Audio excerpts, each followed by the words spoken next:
coming back. Necromorphs, Dismemberment, Stasis, Kinesis. Those are the core tenets of Dead Space. We're absolutely delivering those in Dead Space 3 to a next level. Plus, we're adding on a whole bunch of new features like the co-op feature that we're going to be talking about in a bit. Also, something new to the game this year is a little bit more player choice and a little bit more exploration. The game is no longer completely linear. You're going to have options, you're going to be able to explore deep space, you're going to be able to explore the planetized surface. So player choice and sort of dictating your own path is something we're focusing on to a degree. But of course, there's going to be necromorphs, there's going to be horror, there's going to be terror. But in addition to just, necromorphs running around doing their thing, we heard loud and clear at the end of the last Dead Space game that you guys wanted to know more about the relationship between markers and necromorphs and how the whole universe of Dead Space is related. So one of the key tenets for DS3 is to answer those questions for you. So, how is that going to happen? How are you as the player going to learn kind of more about the fiction and what's actually happening? Well, you're going to have to follow along the story, and it really starts to pick up once Isaac and his crew crash land on Tau Volantis, which is our new featured ice planet of this demo. So, more than just a setting, and more than just a surface for gameplay, the planet itself is a hazard for the players. You're going to have to deal with freezing temperatures, winds, limited visibility. You're never going to know where the enemies are going to come from. And the enemies this time are much more deadly and much more highly evolved. Like the Feeder. Brand new enemy Dead Space 3. This guy's really creepy. When you hear him scream, you're going to want to run.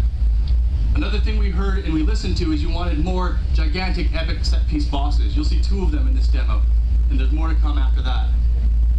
And another core add to DS3 is going to be the presence of human enemies. So the human enemy gameplay is something we're really excited about, and we'll show that as well in the demo. But the big feature, the one we're here to really evangelize, is our drop-in, drop-out optional co-op. So let me say that again. Drop-in, drop-out optional co-op. So if you're a fan of Dead Space 1, Dead Space 2, you have an expectation of what Dead Space means to you when you pick up the controller and play our game. That means tight corridors, scares, tension, atmosphere, all of that, actually award-winning sound. All of that is actually available and is still core of what DS3 is about, but at any time you can drop in with a buddy and keep going with your game. And that's, for whatever reason you want, whether you're scared, whether you want help with a setup, you can jump in and jump out at any moment. And then you'll get to meet John Carver. So John Carver is the co-op hero of our game.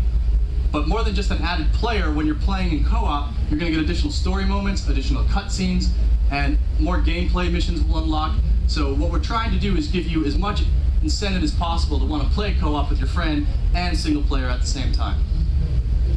So, building on the foundation of Dead Space with DS1, DS2, heck, even Extraction and all of the fictional extents that we've done, combine that with all of our new features, and there you have Dead Space 3.